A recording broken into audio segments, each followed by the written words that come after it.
While I was in the hospital, fighting for my life, my own son was taking over my real estate empire and celebrating my death.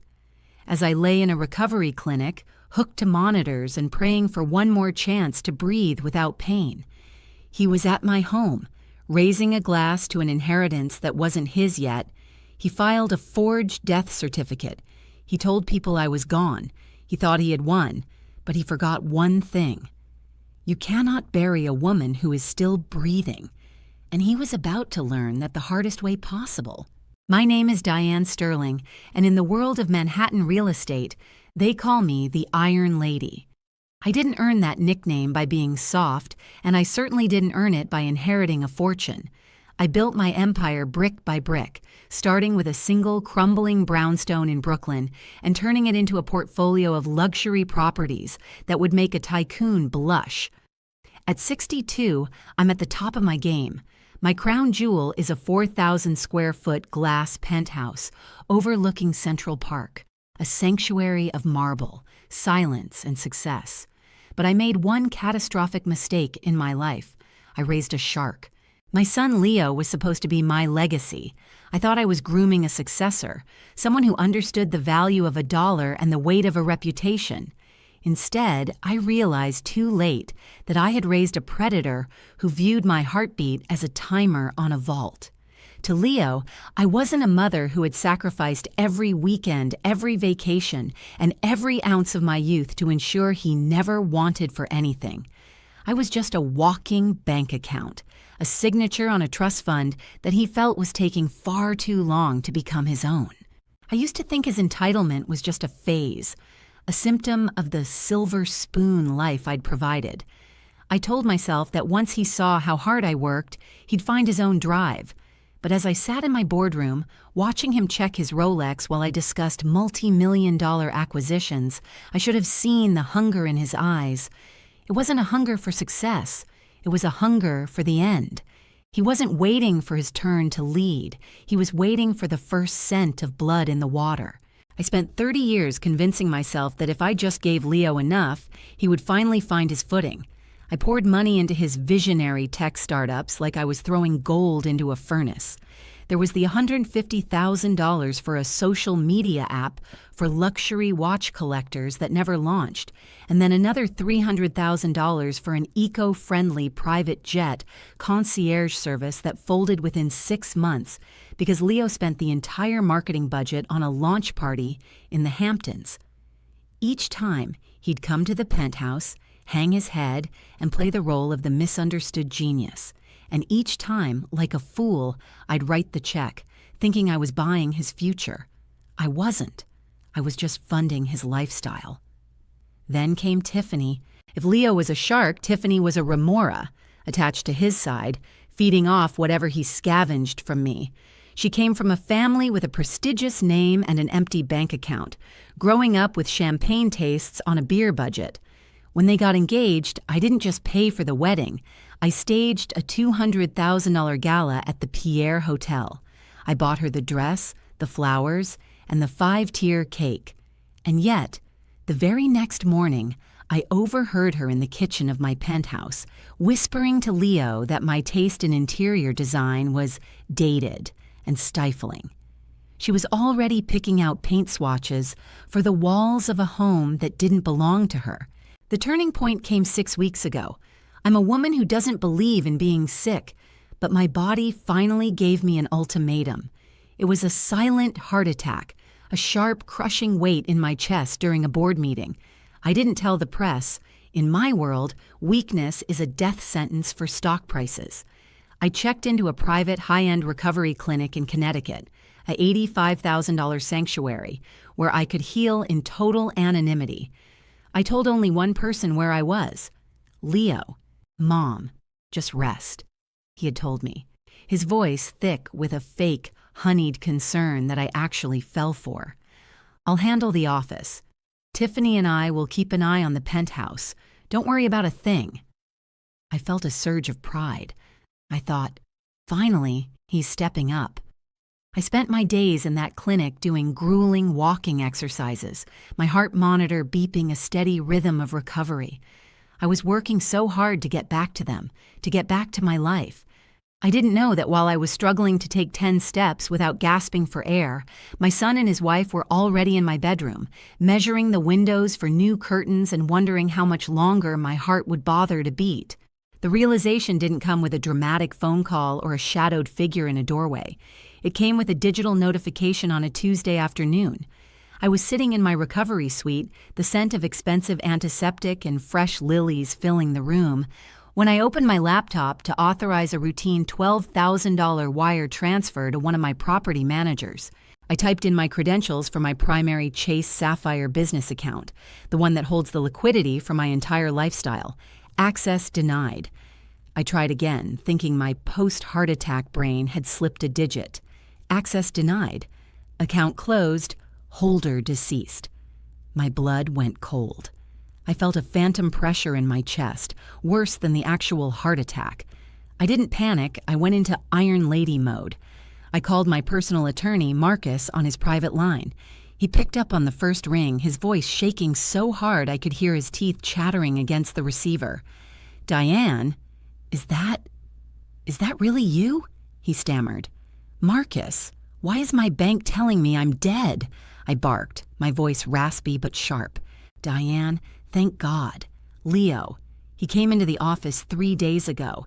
He had a notarized death certificate from a county coroner in upstate New York. It looked flawless. It said you passed away at a private residence from cardiac complications. He had your power of attorney, the will. He's already filed for probate. He's been named the sole executor of the Sterling estate." I gripped the edge of my mahogany bed tray until my knuckles turned white.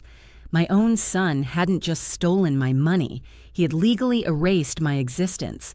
He had turned me into a ghost while I was still breathing. "Marcus," I said, my voice dropping to a deadly whisper, "check social media now." I hung up and opened a burner Instagram account I used to keep tabs on my competitors. I searched for Tiffany's profile. It wasn't private anymore.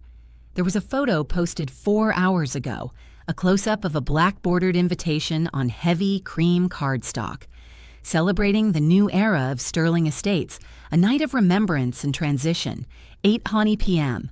The Penthouse, black tie required, in memoriam, new beginnings, Penthouse living.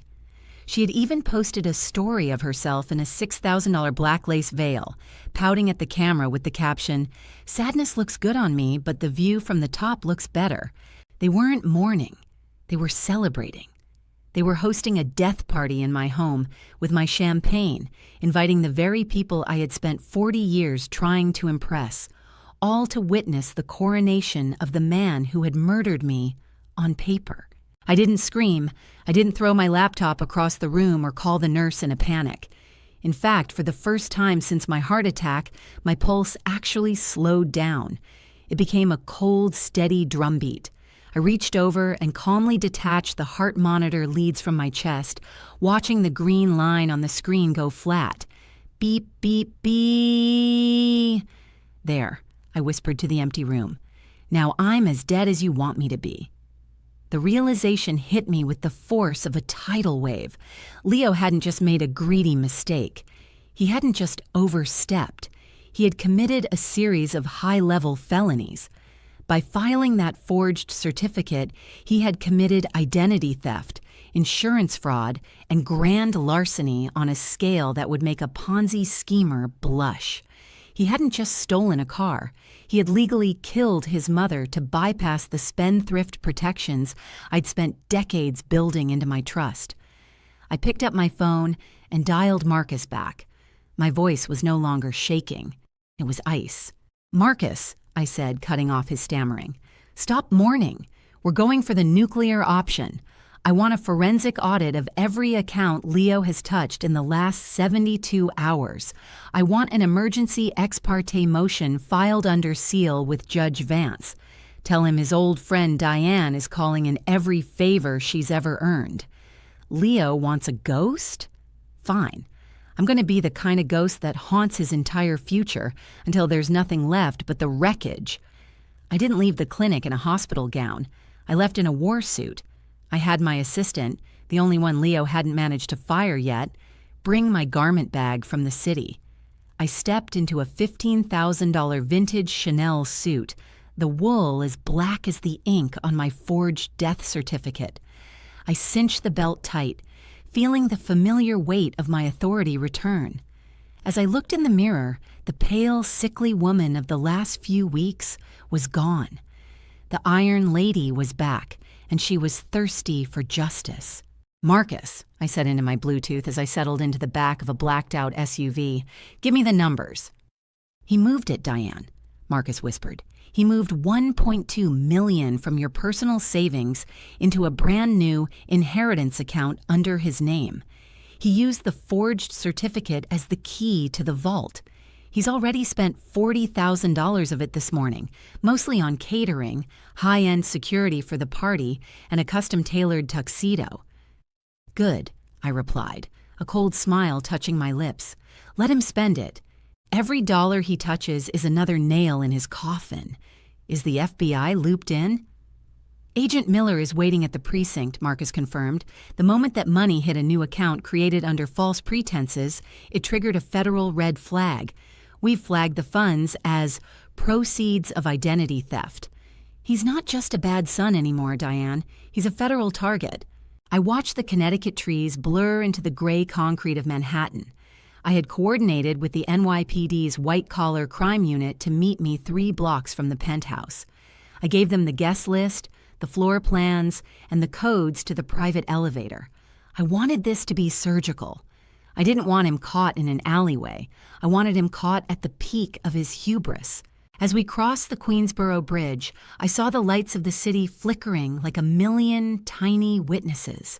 Leo thought he had inherited the world. He didn't realize he had just inherited a prison cell. The elevator doors of the Penthouse opened to a wall of sound. Vivaldi playing softly over the hum of 100 elite voices and the clinking of crystal. The air smelled of expensive lilies and betrayal. I stepped out into the foyer, standing in the shadows of the marble pillars, watching the scene. There was Leo, standing in the center of my living room, holding a glass of my vintage 1945 Rothschild. He looked radiant, his chest puffed out, holding court like a king who had finally claimed his throne.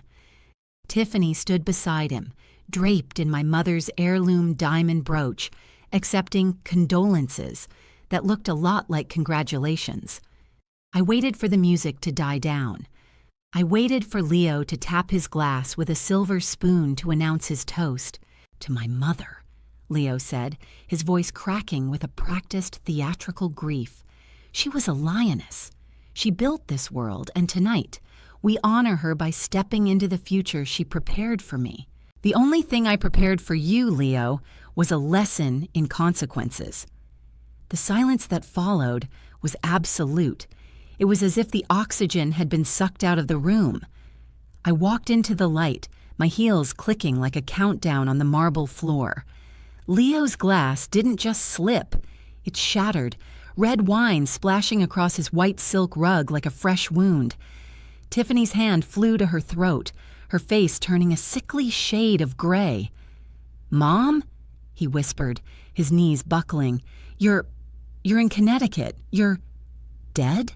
I finished for him, stopping inches from his face. I was, but I decided to come back for my things, starting with this. I reached out and ripped my mother's brooch off Tiffany's dress. At that moment, the doors to the service elevator burst open. 6 plainclothes officers and Agent Miller flooded the room. The guests scrambled back as the handcuffs came out. "Leo Sterling, you're under arrest for grand larceny, forgery, and federal identity theft," Miller announced. As they zip-tied Leo's hands behind his back, he started to bawl, not like a shark, but like a child. Tiffany was screaming, being stripped of the evidence jewelry as she was led away. I turned to the room of Manhattan's elite, my voice ringing out with iron authority. "The party is over. You've all been enjoying stolen hospitality. Leave now before the police start taking your statements as accomplices." The room cleared in minutes. I stood alone in my glass palace, watching the flashing blue lights of the police cruisers far below on the street. I called Marcus, One last time. Strip him from the trust. File the restraining order. I want him to have nothing but a court-appointed lawyer and the memory of this view. I poured myself a glass of scotch, sat on my balcony, and looked out over the park. I am Diane Sterling. I am alive. And for the first time in 62 years, I am finally, blissfully, alone. What a chilling reminder that sometimes the greatest threats in my life weren't found in business rivals, but in those I trusted the most. Looking at my journey, who do you think was the real architect of this disaster? Was it Leo's greed or the years of enabling that fed it? Let me know in the comments. It's important to remember that my story was a fictional dramatization created for societal reform and to raise awareness about the devastating reality of elder financial abuse. I showed you these dark scenarios so you can recognize the warning signs and never repeat these mistakes in your own life. In the end, justice found its way home, proving that you can't build a future on a foundation of lies. If you found value in this lesson, please subscribe and hit the bell icon to join my community for daily stories of truth and justice.